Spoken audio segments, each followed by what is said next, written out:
his wife as long as there are no broken bones or cuts. You heard that right. Violence is allowed, just do not leave evidence. Now, you would think that this was a rule from the Dark Ages, a brutal relic from a time we've left behind, but this is not history. This is happening right now in 2026 in Afghanistan. The new law is part of a newly circulated penal code. Reports say it has been signed by the Taliban supreme leader, Haibatullah Akhundzada. This new code lays out a chilling system. It divides Afghan society into multiple ranks. You have the religious elites, you have the upper class, middle class, lower class. If you commit a crime, your punishment depends on your rank. If someone powerful commits a crime, they might get some advice.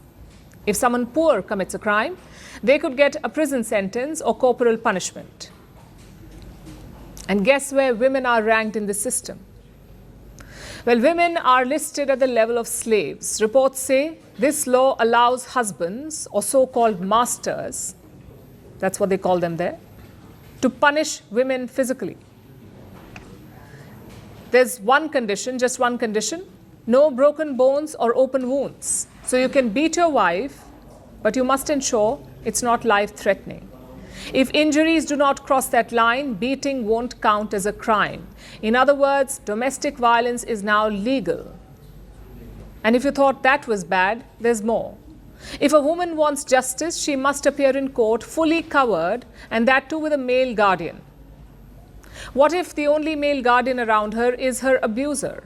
Well, then she has no choice. The husband may have abused her, but if she wants to complain against him in a court of law, she must go to court with him. What about her family, her parents? Well, another clause takes care of that. If a woman goes to her parents' home without her husband's permission, she will face punishment. And not just the woman, her relatives too. They could all face jail.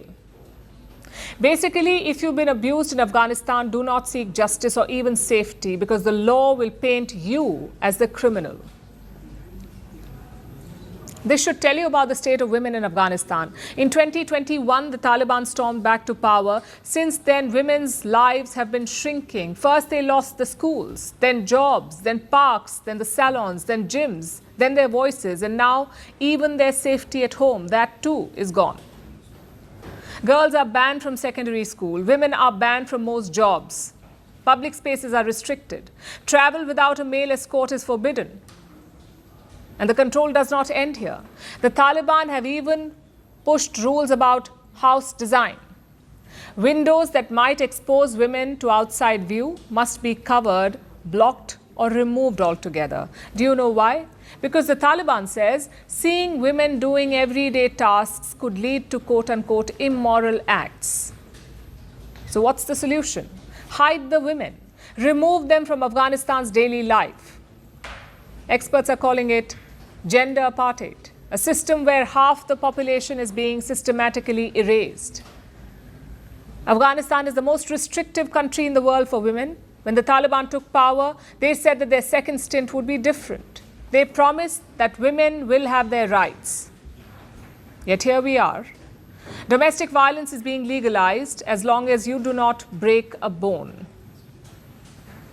And I dare say they will not stop here, because there's nothing stopping the Taliban. No fear of reprisal, no censure, no condemnation. Instead, the world is slowly opening its doors to them. Dozens of nations, including India, have hosted their representatives. Some have sent official delegations to Kabul. Others have signed trade agreements. There are even talks of removing sanctions and terror designations. These governments justify engaging with the Taliban as a strategic requirement, as realpolitik. For the regime in Kabul, it marks a win. But for the women in Afghanistan, it marks a global betrayal.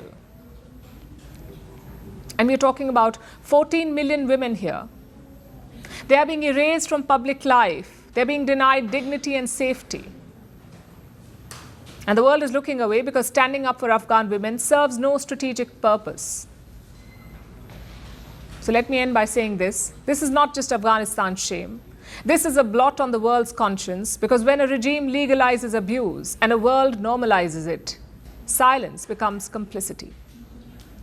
हम आपको आपका बुनियादी हक देंगे।